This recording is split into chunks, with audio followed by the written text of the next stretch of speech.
in a new era. Technology is making so many more new things available to all of us. I think that individuals, if you are going to advance through this life, you have to.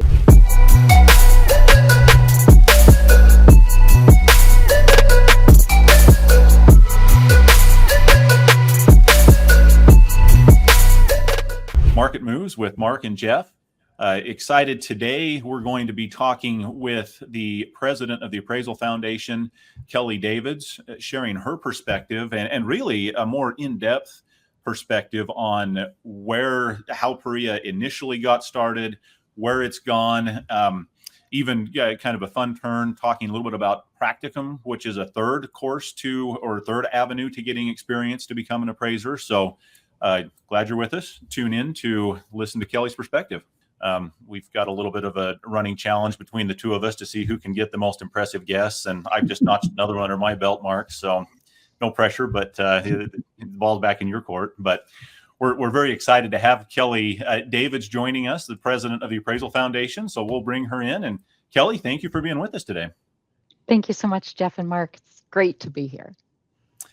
Well, we appreciate you condescending to come and speak to our lowly podcast and those that may listen to it. But what we may lack in audience, we certainly make up for in passion and just desire to see, I think, the appraisal profession move forward effectively, in a way that's good for appraisers, in a way that's good for stakeholders. And one of the reasons Mark and I wanted to start and talk about this topic in particular is we looked up and looked around, we realized there's just not a lot of good information about what PAREA is, what it's intended to be, what it's likely going to become. And certainly there's some misconceptions and some information that's not accurate that's out there. And so a lot of our desire is to just shed light, based on those that have firsthand and intimate knowledge as to where it came from and where it's headed and what it's intended to be. So I can't think of a better person to speak about that, knowing your involvement from the very beginning. Thanks, Jeff.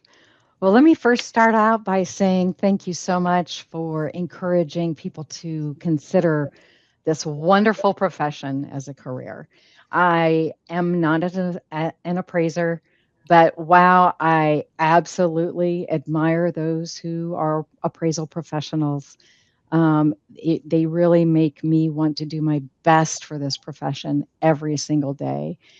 I came into this profession in 2005 when I became the superintendent of real estate for the state of Ohio. Didn't know a thing about it, other than I'd had a couple houses appraised.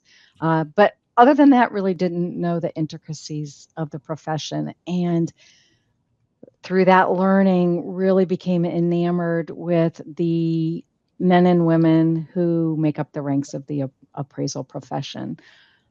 Intellectually curious problem solvers who power the world's economic engine. That's really your tagline, and I'm pleased to support you. But it's a small, mighty group when you think about the numbers, 75,000, 80,000 appraisers across the entire country doing all of that valuation for the world's largest economic engine. And that's a mighty thing that you carry on your shoulders. But there's always a need for new people to come into the profession. And because of a series of events that happened throughout our history since appraisal regulation started in 1989, the model for training appraisers got upended. So after the housing crisis in 2010 and Dodd-Frank and all of the separation from those hiring appraisers to the appraisal firms that they were dealing with, and the creation widely, I mean, there were some, but an expansion of the appraisal management companies in the middle, it really eroded the model in that lenders were no longer really the training ground for appraisers. And with AMCs going directly to individuals, the appraisal firms became less and less so. And so the firm model of taking in trainees and training them up also went away. The Appraiser Qualification Board was wrestling with that. They were looking at, how do we create alternative pathways for people to gain experience because the supervisor trainee traditional model has been upended. Yes, there are still some doing that, creating quality appraisers, but how do we reach more? And so through brilliant minds, appraisers working on solutions for appraisers, PAREA was born. It was hatched in an AQB meeting. It was exposed to stakeholders. There were exposure drafts about the concept. A lot of good input came back. Right before COVID shutdown happened, there was a meeting in Houston that many people came to and talked about the PAREA outline and said, you know what, it's a little too extensive. We need to narrow it down. It almost mirrors the qualifying education instead of being the lab work for the qualifying education. So they restructured that outline and came up with a new model that was then exposed. During the same time, we were trying diligently to try to get acceptance. Like, what is this simulated training thing that's going on? Mm-hmm. Talking to the states, talking to appraiser groups, and it was like, nope. PAREA will never work.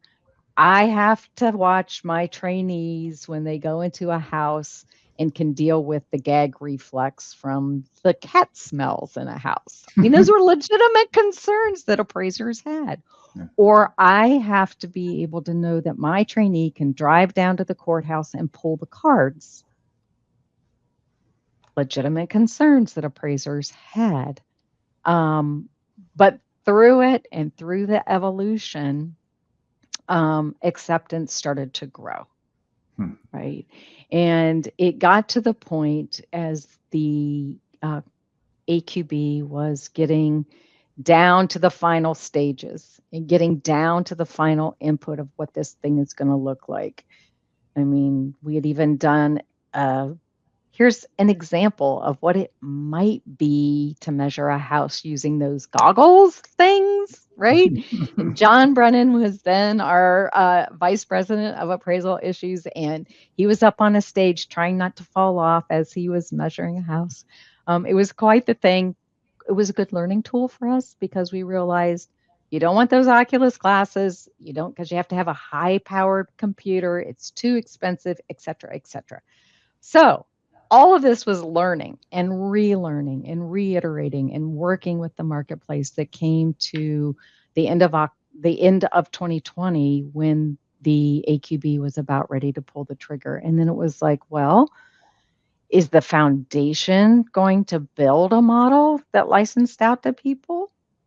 Or are we going to just turn it over to the marketplace? What makes the most sense to us? So then I was really pleased to be involved in my former strategic hat that I was wearing at the foundation to work with an outside vendor to really analyze what it would take to build a PAREA model if we did it from scratch. That came back with some eye-opening figures. It was going to be $6 to $16 million for the foundation to build it on our own. That was eye-opening, jaw-dropping. Is like, wow. But what they found, what Centric found, who was our outside vendor, was that the biggest driver of those costs was the content, those case studies, the content about how to put what is done in the classroom into practice in the lab, in the virtual lab. That was the biggest cost driver. And others in the market had that content already and thus could build it much cheaper and get it to the marketplace much faster than we could if we undertook it as an effort of the foundation. So again, appraisers helping appraisers. All of our boards are made up of appraisers, and we interact with our councils, which have more than 110 organizations, most of them full of appraisers that really have a passion for this profession. And so getting everyone together, it was like, how can we provide incentives then for the marketplace to build a PAREA if we're not going to? AQB had approved by October 2020. It became effective in 21. But how can our board of trustees as our management body, how can we support the development of PAREA? So they developed a Pathway to Success initiative. The first part was to give a $500,000 grant to an entity to build a PAREA program. So we issued an RFP. We awarded that grant to the Appraisal Institute, who was working in conjunction with the National Society of Real Estate Appraisers. And our intent was that that would help provide some funding, not the whole funding, to an entity to get PAREA on the market, because we just knew there had to be, it was such a good idea. We needed to get it in the market, and we needed to have a different pathway for some people who couldn't find a supervisor to come into this wonderful career. So AI took a hold of it. They built a great program. They met all the deliverables and have launched AI PAREA. And we're so very excited that we hear the first graduates are just about to come out of that program. So that's the history lesson of where we got to where we are now. And just really exciting to have seen that come from a concept to something that's actually helping bring people into this profession. So wonderful. It is really great to hear. I mean, it sounds like you were like in the weeds of from concept to evolution to implementation here, and figuring out how to overcome obstacles like too expensive for the foundation to put together. How do we incentivize others to get in and all that? It's really good to hear all of that. I imagine it was an exciting time, and what a gratifying thing to see it on the streets now. it was at times frustrating because we just wanted to get it out so fast. And sometimes now it's just like, oh, I understand that with any startup, there are struggles. I've heard Cindy and others from the Appraisal Institute talk about some of the things that they're seeing that they didn't anticipate, like some of the people coming into the program who weren't quite prepared, and some of the costs that weren't anticipated because of the additional interaction with mentors. Mhm. These are all things that as the profession, we're going to have to wrestle with and help support as this moves on.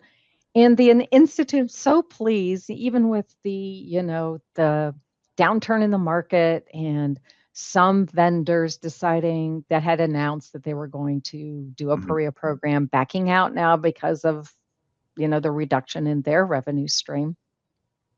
We still have 5 that are working diligently, and we anticipate that there will be another approved program on the street by the end of this year. So there are opportunities that are coming, and that is very gratifying. The other thing is all the interest, the pent-up interest that there is in PAREA is just phenomenal. We have over 3,000 on a list of people who are interested. I've heard the Appraisal Institute say that they've got 1,200 of them already screened, that they are ready to go into PAREA. So that's a good thing. So there is a need. The other thing that was really interesting to work through, Mark and Jeff, are the states, because the AQB sets the minimum requirements, but then the states have to adopt.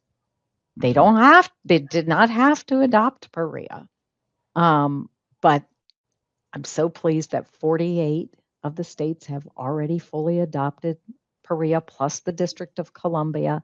The others are in some sort of, process. States, I'm a former state regulator. There's huge processes that you have to go through at the state level in order to get things approved. But they are in the process. And All of those naysayers that at the beginning, just a few short years ago said, got to have a cat gag reflex. They're gone, right? They're gone. We are in a new era. Technology is making so many more new things available to all of us that help us do our work better, that support appraisers in their work. And so adoption is coming right along. You had noted the likely need for iteration, which any big project undertaken requires. And I think those that don't often undertake big changing sort of projects like this, I think all of the work is upfront. And in my experience, it is not. That change and iteration is a necessary component and always present. And I'm sure that there will be need for that as we're moving through and learning how people make their way through this. Oh, you could not be more accurate, And some people's, us humans, we hit up a wall and we want to step back and say, oh, it can't be done, right? It's too hard. Except the appraisal profession. You all are mighty. It's like, nope. If that's a cement wall, we're going to hit it harder with a better chisel, right? And we're going to open these doors to anyone who wants to come into this profession, because that's who we are. We understand our role in this economic engine, and we're going to make it happen. And, hats off to all of you for doing your part to make that happen. Yeah. I'll thank you on behalf of appraisers. I don't know if they would like me to speak on behalf of them, but you spoke about the approval process with states too. I think one of the concerns that we hear most often is how this is preparing an appraiser to be an appraiser compared to the legacy traditional model. And these states are, each one individually is a test that the program as written has to pass. Could you speak a little more on the steps taken within the TAF requirements or the program generally, the efforts it has gone through to make sure that we're training people well, not watering down? Right. Great questions. So what we think with the question, or the idea is that with PAREA, all of the elements of appraisal that are going to be put into that lab training, for lack of a better, simulated lab, practical application of what they learned in their theoretical classroom, right? So it's consistent.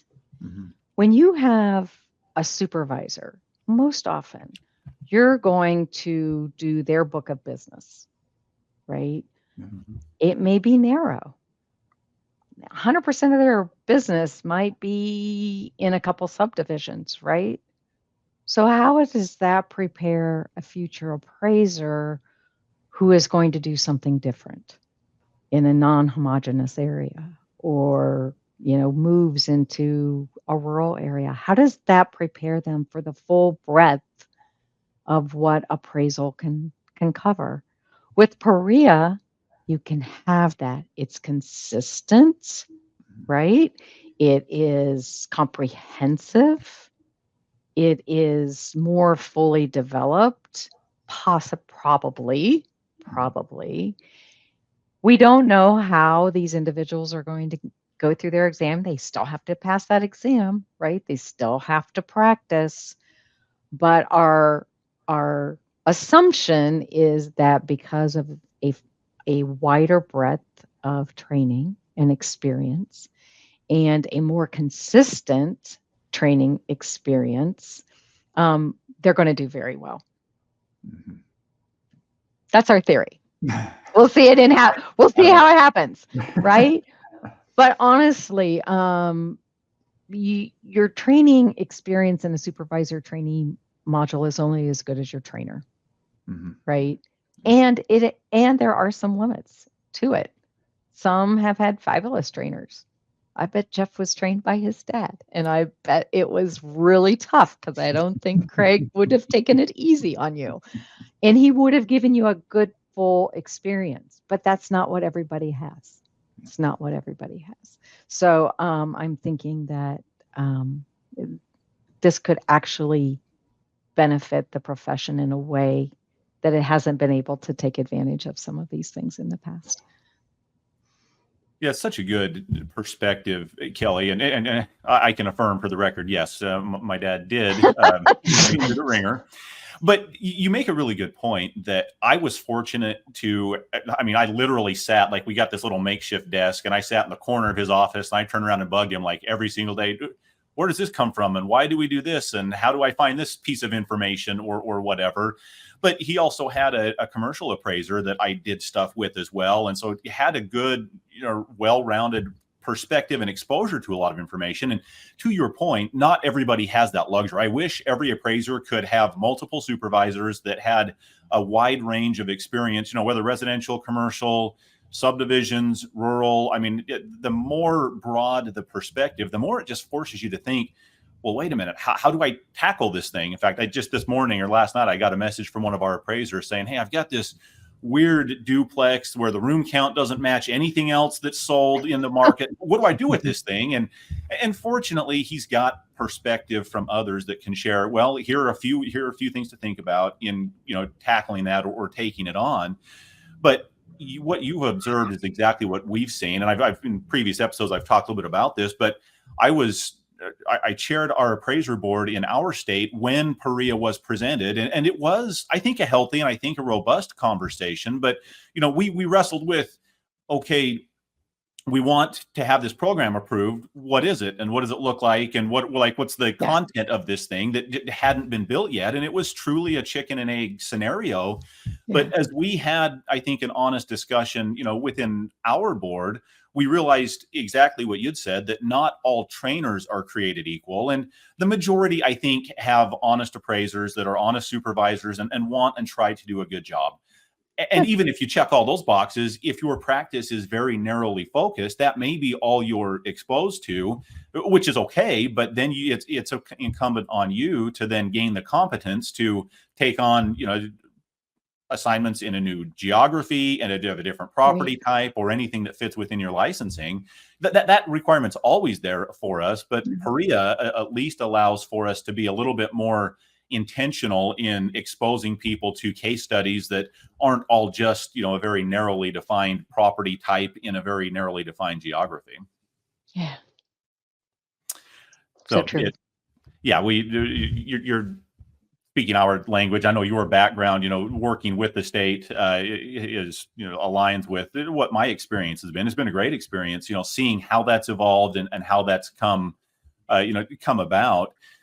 One of the things that you had talked about that kind of sparked my interest a little bit was, we know where things have come from. And by the way, I was going to just brag a little bit that not having shared like any of the specific questions that we had in mind, I think you ticked off like 3 or 4 of those boxes. So finding somebody who's like a better person to bring on and understands, kind of where we're, just the information that we're trying to get to. At this point, Kelly, with where we're at, is there anything that you are watching, or are you seeing any, I don't know if concerns, but points of interest with those that are first graduating? Like, what's on your mind as far as kind of showing that those going through the program are integrating well or going to be successful? Like, how do you kind of think about gauging their success? Oh, well, I'm excited to learn who they are first. That's so exciting to me. And I think, to your point, it would be good to have some. I'm big on listening sessions. I'm trying to do 100 listening sessions in my first 100 days. I'm in my 75 plus right now. And July 8th is my 100th day, so I'm getting close. But I think getting people together who have gone through that program, having conversations with the mentors, etc. I think let's not use them as test dummies. No, that's the terrible word to use. But let's use them as a focus group and learn from them. What did you learn? How are you doing? A year from now, how are you doing? Right? Is this a good career? What's helping you? What are there other things we need to have in place as you start this wonderful career? I hope what they learn through this, and this was part of our desire as we develop pathways to success. I didn't talk about step 2. I talked about step 1. Step 2 is we're developing a scholarship program to support people's work through PAREA. And what we initially envisioned, and it depends on how many donors we can get, I would also like to give them some support for their first year or 2 with whatever organization that they want to join. When I was a state regulator, I found that those who had gotten off track got back on track faster if they had peers to help them refine their skills. And so that's what I'm hoping that we can do with Pathways to Success Part 2. But you know, getting them together, learning from them, going back and revisiting with our PAREA providers or our supervisor trainees, you know, model.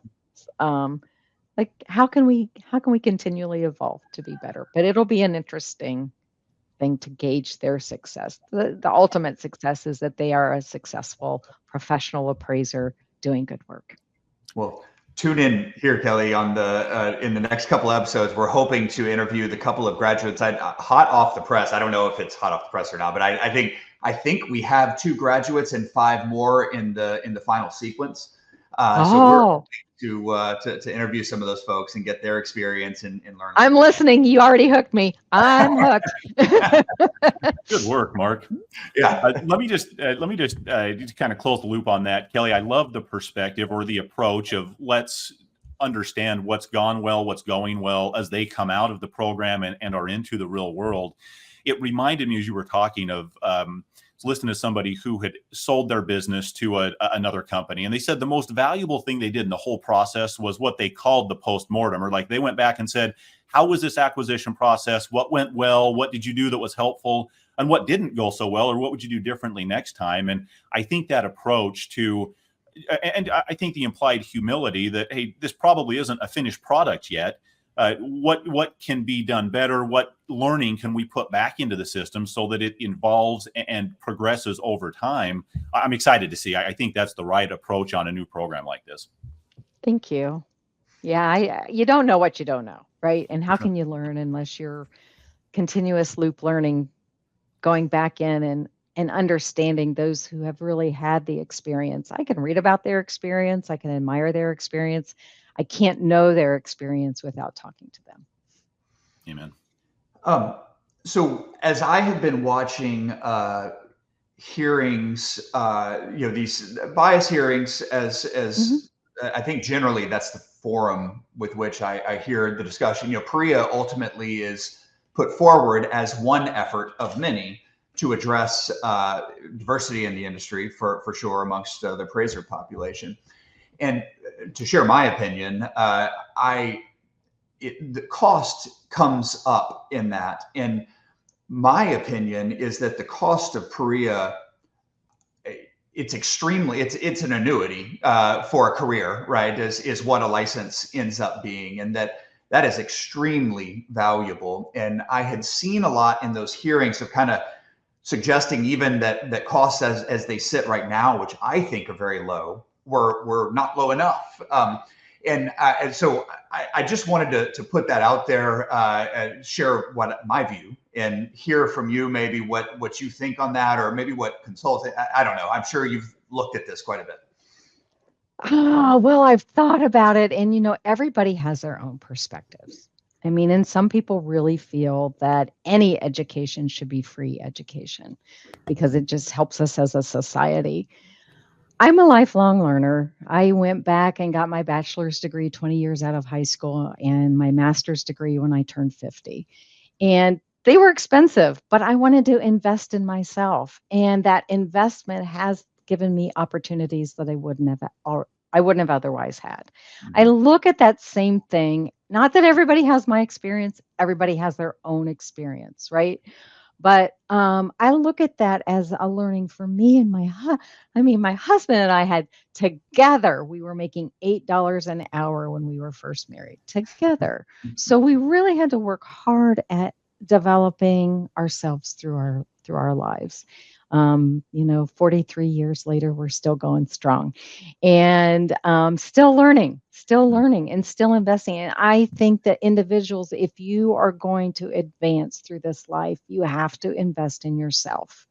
And to me, if I could obtain what I need for a career by taking classes from an association or a provider, and I've seen those qualifying education courses priced out, I know, between like $3,000 and $5,000, sometimes more, depending on the provider. Mhm. PAREA is about that same amount of money. So investing $10,000 in my career to launch into a career that, according to the Department of Labor, has an average annual salary of around $75,000. Some make much more, depending on your line of work. Some make less, depending on the amount of work you want to do, if you do want to work.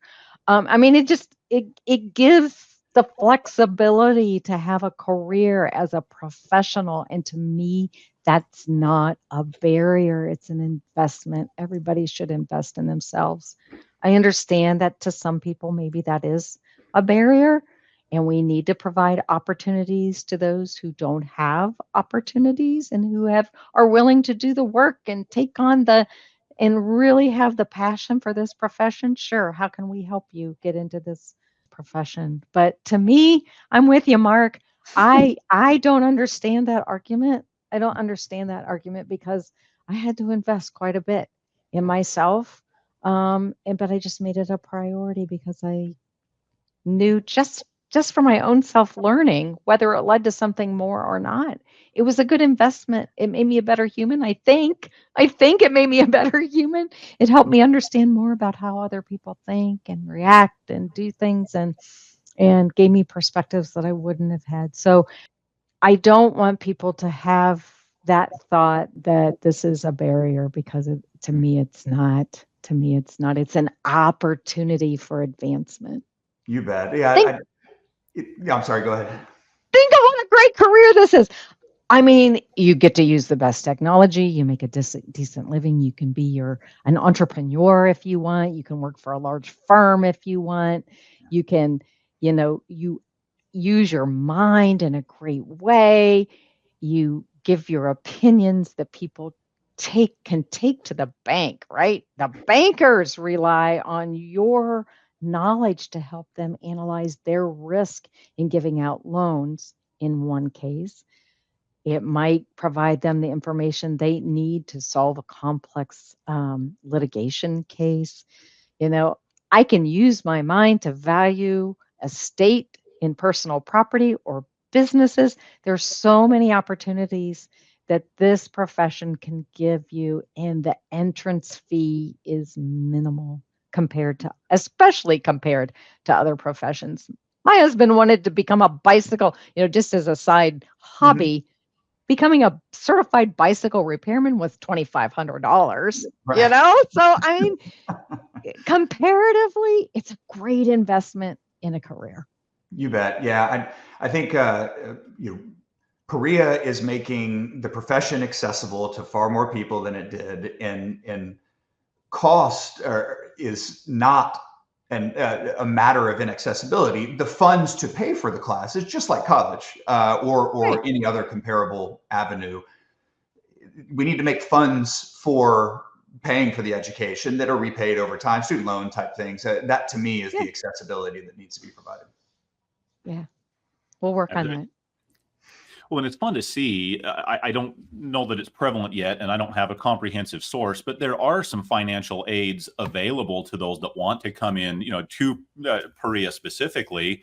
I know that the NAA, for example, is working through funding for somebody wanting to go through PAREA. Now, that's not like the end-all be-all solution, but there are avenues to getting some, financial help or aid for those that want it. I look forward to collecting more information and sharing that with people because, I agree with your perspective, Kelly, that where there are either hardships or limitations for the access to the funds, where there's solutions to that, we want to make them available, whether it's scholarships, whether it's, student loans, like Mark is suggesting.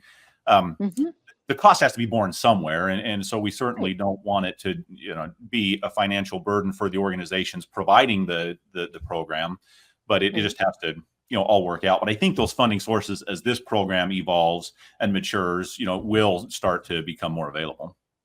Yeah, I think so. And, it's one of 3 pathways that aspiring appraisers can get their experience. And the third pathway that isn't getting as much play right now, but is starting to gain some steam, is practicum. Practicum is a course that is allowed in the AQB criteria to replicate experience. It doesn't have to have, actual appraisal assignments. They can be, not from a traditional client, and count. But practicum is taking off. We are going to have a speaker at our joint council meeting later this month talking about some funding that is available for people setting up those sorts of training experiences through the Department of Labor has an apprenticeship program that, if you get your program approved, opens up some funding. I know just enough to be dangerous about it. So I'm not going to talk a lot about it, but we're having a speaker talk about their journey to get their program approved as an apprenticeship program, their practicum program approved as an apprenticeship program. Say that fast 5 times, Kel. And, so we're going to learn more about that to open up an additional pathway for more people too. I swear, Mark, I did not tip her off, but I had just messaged Mark. I want to ask about practicum, knowing that was the third pathway, and Kelly's a dang mind reader, so I have to be careful what I'm thinking, I guess. But I like the way you put it. I probably only know enough to be dangerous on a lot of things, but as far as the practicum, I'm aware of what has been done, what Melissa Bond has done down in Mississippi. Are there other programs, or what's your perspective of kind of how prevalent that is? And I think I hear you saying it may be gaining a little bit of traction or momentum. What's your kind of broad overview of the prevalence of practicum and where it might be headed? There's starting to be a lot of chatter about practicum, especially in the urban centers. People trying to set them up either in alignment with historically Black colleges and universities, or in urban cores where they're trying to grow diversity and people from those communities to become appraisers. So there are a couple of organizations that are starting to talk about, how do we do this? They're trying to make connections with other stakeholders. And the appraisal subcommittee funded the startup of Melissa Bond's program through state grants. So if states are interested in setting up a practicum program, Mississippi was successful in getting funding through the appraisal subcommittee. So states can use appraisal subcommittee grants, their grants from the appraisal subcommittee, to set up programs. And, maybe that will lead to the AQB considering, or maybe we need to set up a model program that people can adopt. I don't know. Conversations are just in their infancy right now.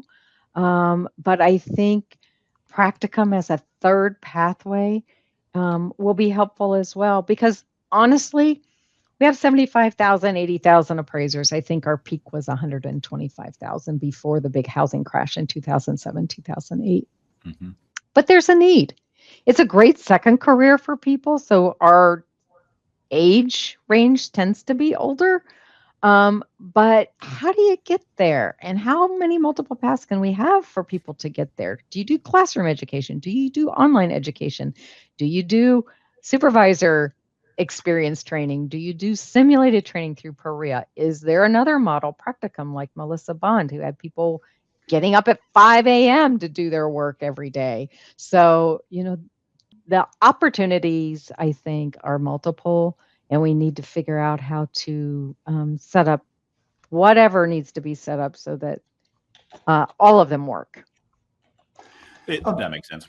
Kelly, I didn't have this question, but it kind of came up as you were talking about it. I have seen, so all of these are alternatives or options for experience. I have seen some discussion about the need for experience. It seems important to me that experience is part of it. I don't know if you are in or around any of those conversations, but just wanted to ask what you thought. Do you need experience? Period. Yeah, I guess it's part of licensure. Period. It seems like there are discussions about it. Well, the AQB is doing a deep dive into all of the elements of the criteria, the education, the experience, the exam. And so they'll come up with the academic and stakeholder input that is needed to make those kinds of decisions.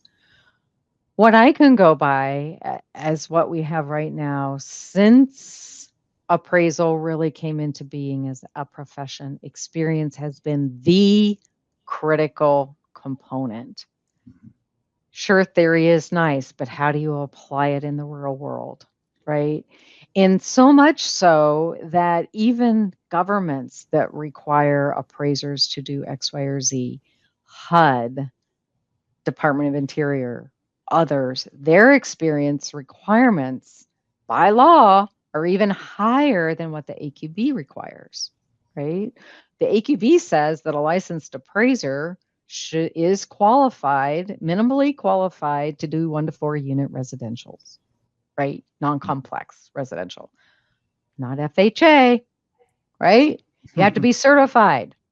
And that was because of a law that was passed by Congress. So even our federal government requires experience for people who they're going to trust to do appraisals for their work that they're going to back, right, by federal funds. So I don't understand the jump to let's just get rid of experience and perhaps do a super exam.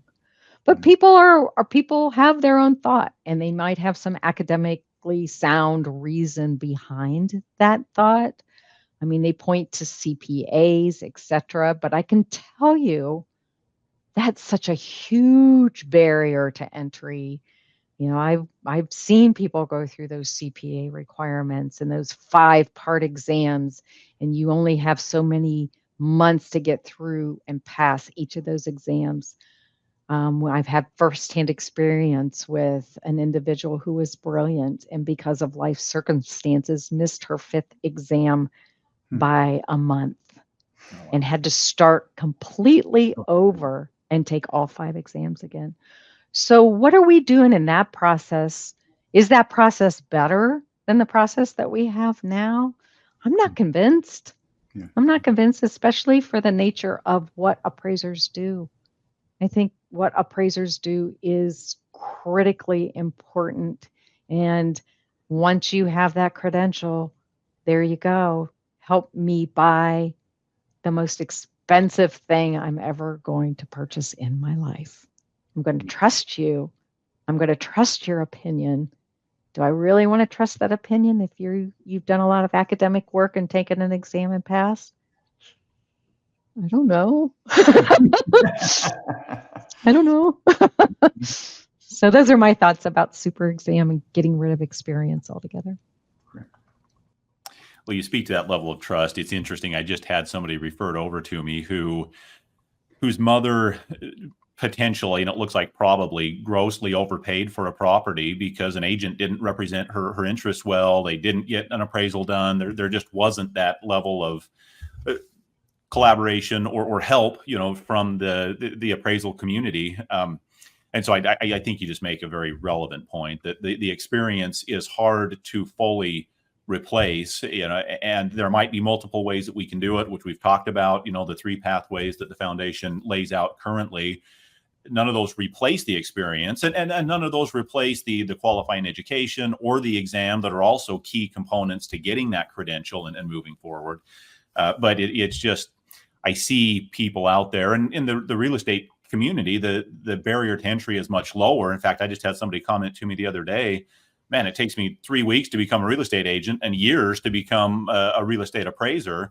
I think there's some intention behind that. And I think that everybody's goal is that those that come out of the multi-year process, it doesn't technically have to take that long, but practically by the time you find the supervisor and go through the education, it's hard to do it in the very minimum a lot of time, but it's an investment, as we let out by talking about. And the goal is that we have people coming out with the credentials that are competent and able to represent the profession well, and ultimately provide credible results that inspire the public trust. Because if the public doesn't trust what appraisers do, then appraisers are, in big trouble. And so I think we're talking about this because we're interested in the profession moving forward responsibly and in a way that promotes people trusting who appraisers are and what they do. And I think, my opinion is PAREA is and will ultimately be a step forward in that direction, not a step backward. But we're excited about, where this goes. We're living, through the change in the moment. So there are going to be bumps along the road. I mean, that's just inevitable with change and evolution. But Kelly, really appreciate your coming on and chatting with us. Any other thoughts or perspectives you wanted to share before we stop commandeering your time? Well, I just thank you so much for taking the time and effort to talk about PAREA and talk about the profession. It is an amazing profession, as I've said before, and it's only because of people like you two doing your part in helping to share the word and correct the record and help people understand. There's such misunderstanding out there in the world about what appraisers are, what appraisers do, the sword and the shield that you can provide to somebody who is working on one of their investments, right? Working on what they hold dear. I cringed when I heard your story about the person who went through their loan process and waived the appraisal. Yes, that's an option, but why the heck would you ever do that? Right? Well, if you didn't want your lender to analyze their risk through an appraisal, why wouldn't you at least first trust an appraisal professional to tell you what your true value is in that investment that you have or that you want to buy? Wow, that was a risk that individual took. I'm really sorry to hear that they went down that path. You bet. Yeah. And baked into the many of the purchase contracts is an appraisal waiver or an appraisal contingency specifically. And so when you choose the waiver or something else, you have the right, conceivably to not have to get one. It's not mandated unless your financing requires it, but it's certainly in your best interest. And we just need appraisers that are doing good, competent work that, inspire the trust that has been, and I think will continue to be there. But really love and appreciate your perspective, Kelly. Mark, any parting comments or queries before we? Yeah, Kelly, just grateful for your time for our little podcast that could here. I will say it's the fastest growing because it goes from about 1 view to 200 or something. So it's growing quickly, but you'll help that for sure. So thank you for getting the message out. I'll try not to tank your ratings, but thank you so much. I'll be looking forward to your future casts and like you and subscribe to you and all that good stuff that I can do because what you're doing is really important. Please keep it up. Well, big congratulations to you on your appointment to the presidential seat there. 3 months or 30 years, I can't tell it. You're doing great. Thank you. Thank you, Mark. Thank you, Jeff. Wonderful. Thank you, Kelly.